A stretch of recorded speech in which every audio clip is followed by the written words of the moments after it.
Hey guys, welcome back to my channel. In today's video, I'm sharing some side dish recipes. These are really quick and easy side dishes that are gonna be perfect to pair with any weeknight meal. These are ones that I make all the time, family favorites. I hope you'll enjoy today's video, and let's go ahead and get into all of these side dishes.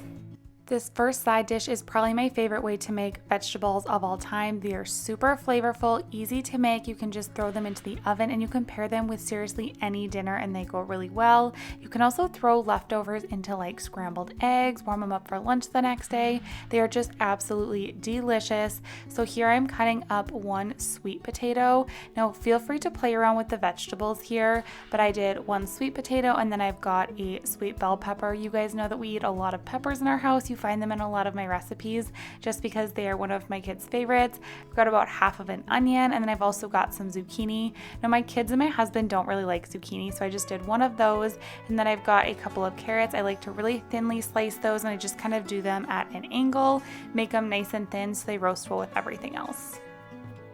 Now the key to a really good pan of roasted vegetables is to drizzle them heavily with olive oil, garlic, and then you're going to want to season these guys like crazy. So I'm going to tell you exactly what I put in mine, but of course you can adjust them however you want.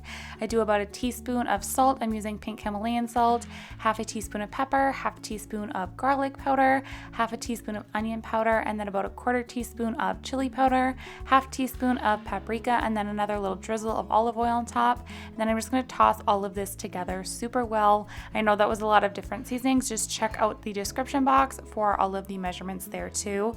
And then I'm just going to throw them onto a large sheet pan. I just spray mine with some avocado oil, and then I will just throw these on the pan, roast these in the oven. Now you can really roast them at really whatever temperature you want. It's just going to depend on the doneness that you want. You can put them at a higher temp to have them more crispy, but I will usually roast them at 400 degrees for about like 20 to 30 minutes. It just depends on the variety of vegetables that I'm roasting. For this next side dish, I am making some Spanish rice, and this comes together super fast, so it's perfect to pair with tacos or any other type of Mexican dish. I'm starting off with a couple tablespoons of olive oil, and then I'm adding in about a quarter of an onion. I'm cooking this up for like 5 to 6 minutes until those onions are nice and soft. Then I'm going to dump in my rinsed off rice, and you're going to kind of let this brown. This is 1.5 cups of jasmine rice. Once that has browned, you're going to season this with a teaspoon of garlic salt, a teaspoon of cumin, and then you're going to also dump in a cup of just some chunky salsa, and then you're going to add in 2 cups of chicken broth. Stir all of this together, and then you're going to let it cook for about 20 minutes. You are going to want to pop a cover on there, but it should take about 20 minutes for everything to absorb. Your rice should come out nice and fluffy, and this also freezes really well and it makes a big batch, so go ahead and pop half of it in your freezer for later. Now this next recipe is one that I've been making for at least 5 years. They are so delicious, but these are the best dinner rolls. So I'm starting off with my stand mixer. I'm adding in 2.25 teaspoons of yeast. You can also just use a packet of yeast if you want to use that, but go ahead and add that into your bowl with a 1/4 cup of warm water, and you're going to let this sit for about 5 minutes. Just give that a quick whisk together, and then it will sit for 5 minutes. Now while that yeast is sitting, you can go ahead and get your other ingredients ready. So into my measuring cup here, or a microwave safe bowl, I've got a cup of milk with a couple tablespoons of butter. You're also going to add in 2 tablespoons of honey, or you can also do sugar, but I always use honey. So go ahead and add that in, and then you're going to also want to add in your salt at this time. I usually will do like 3/4 teaspoon to a teaspoon of salt in there, and then you're just going to melt this in the microwave and let it cool off for a couple of minutes. Once the yeast is nice and bubbly, you're going to want to add in 1 egg, just crack it right in there, and then you're also going to add in 1 cup of flour, and then you're going to mix all of this together. It's going to turn into like a very shaggy dough. Don't worry if it's not perfectly combined. We're going to be mixing it quite a bit more. After you have kind of a shaggy dough looking thing, you're going to want to add in another cup of flour, and then you're going to take that milk and butter mixture that got all melted in the microwave, dump that in there, and then you're going to continue to mix this, and it will be kind of soupy looking, but don't worry, we're going to add more flour in.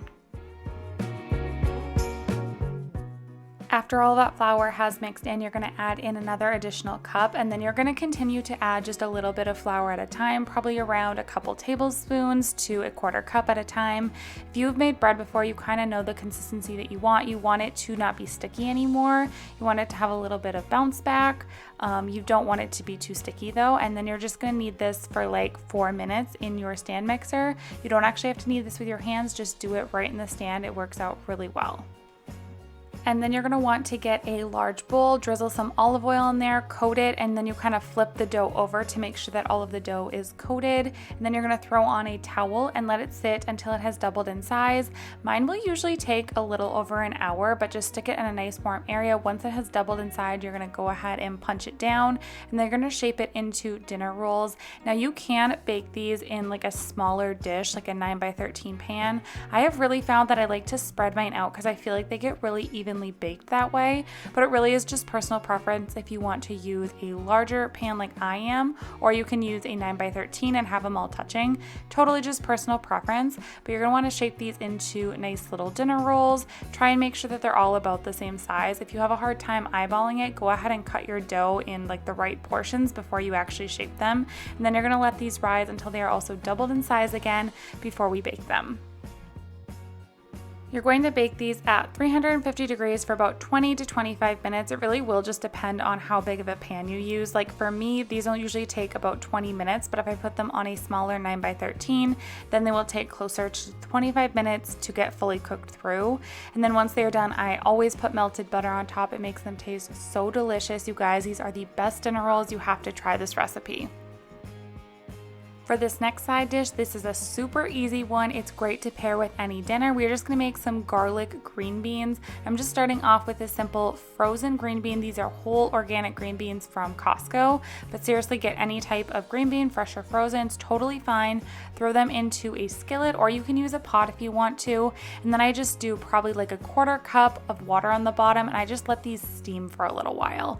I probably let them cook for about 10 minutes. Once they're done, I drain that water off, throw in some butter and however much garlic you want. You can do anywhere from a clove to 2 cloves of garlic. I add in some sea salt and some pepper, and then I will cook these for an additional like 2 to 3 minutes just to kind of fry them in the garlic and the butter. You guys, these are so delicious, super simple. I pair these with our meals all the time, and they only take a couple minutes to make.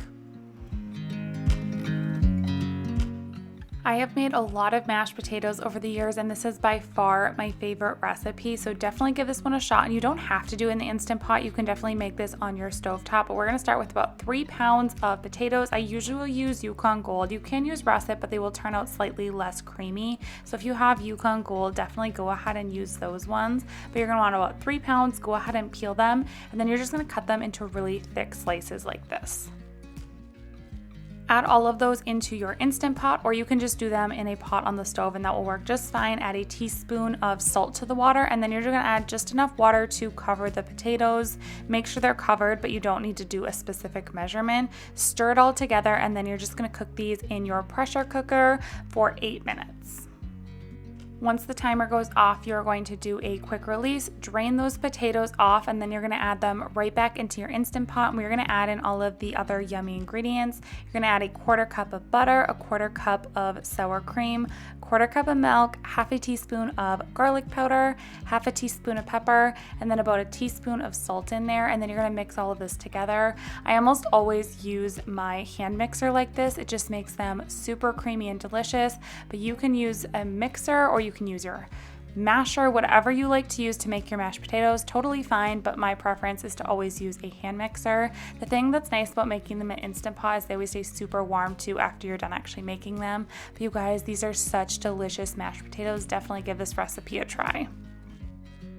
For this next side dish, I am making a from scratch tomato soup. You are going to use canned tomatoes for this one, so it's from scratch, but it's a little bit easier because you don't actually have to blanch tomatoes. You're going to add in 1 tablespoon of butter and 1 tablespoon of olive oil. Let that heat up together, and then you're going to add in about half of a chopped up onion. Let that cook for probably like 5 minutes or so, just until everything is nice and softened. Once the onion has cooked, you're gonna add in a couple cloves of minced garlic. I'm just using my garlic press here. Let that cook for a couple more minutes, and then you're gonna add in 2 tablespoons of flour and let all of that mix together. You're gonna cook this for like another 30 seconds to a minute, and then you're gonna add in your broth. You're gonna want to do 2 cups of chicken broth or veggie broth. I just added in water and then added in some chicken bouillon. You do whatever you want, but you're gonna want 2 cups of a broth. And then for tomatoes, I added in 1 large 28-ounce can of crushed tomatoes. You're also going to want to do just a regular can of plain diced tomatoes. And then I did 1 can of Italian petite diced tomatoes.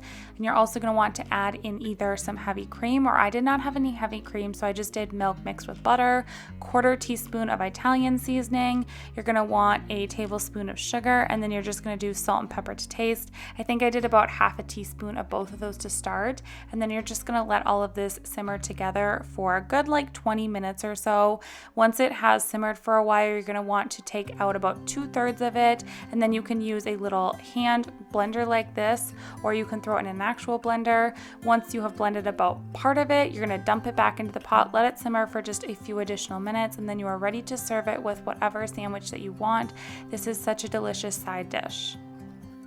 For this next recipe, I am making some homemade breadsticks, which you seriously cannot go wrong. These are delicious paired with any dinner recipe, so definitely give these ones a try. Into my stand mixer, I'm adding in 1 cup of flour, a 1/4 cup of sugar, a tablespoon of yeast, 1 tablespoon of salt, teaspoon of Italian seasoning, 1/2 teaspoon garlic powder, and then you're gonna mix that up a little bit before adding in your water. Give that a quick mix together, and then you're gonna add in 1/2 cup of melted unsalted butter, along with about 2.5 cups of warm water, and you're just gonna mix all of that together.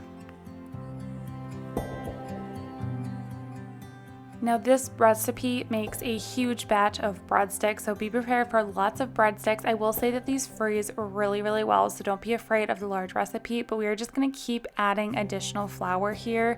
You're gonna end up adding 6 to 7 cups of flour total, and you're gonna want that same consistency as the dinner rolls. You want it to not be sticky anymore. You want it to have just kind of like a slight bounce back, but just you don't want the dough to be sticky because you wanna be able to work with it. And then you're gonna knead this in the mixer for a few minutes and then let it rise. I like to let mine rise for about an hour, and with this one I do like to score my dough just to divide it up and make sure that I'm actually portioning out these breadsticks so they all end up about the same size, but I just am portioning it out here, and then I'm going to roll these out into little breadsticks. So this recipe should make about 24 breadsticks. Of course, it is going to depend on the size of your breadsticks that you decide to make, but I do like to portion mine out before I actually start rolling them. Otherwise, I feel like with the breadsticks, they all end up different sizes. So just go ahead and roll these out. This is a great time to get your kids involved. My kids always are super excited to roll these out with me. I will just hand them like a normal amount of dough for them to roll out, and then they can roll it out themselves. Sometimes I have to fix it a little bit, but they love getting involved at this point, so get your kids in the kitchen with you. They love it. I will usually let mine rise for another like 30 minutes, and then while they're baking in the oven, I will mix up this little garlic butter. I'm just gonna leave the recipe down below, but it's basically melted butter with some Italian seasoning, garlic powder, a little bit of salt in there. You can also add some Parmesan, and then once they come out of the oven, you're going to brush this on top of the breadsticks. And you guys, these are so delicious. Definitely give this recipe a try if you love homemade breadsticks. I don't know who doesn't love homemade breadsticks, but these ones are super delicious. Alright guys, that is going to wrap up today's video. I really hope that you enjoyed all of these side dish recipes. If you did, make sure to give it a thumbs up, hit that subscribe button, and I will see you all in my next video. Thanks so much for watching. Bye!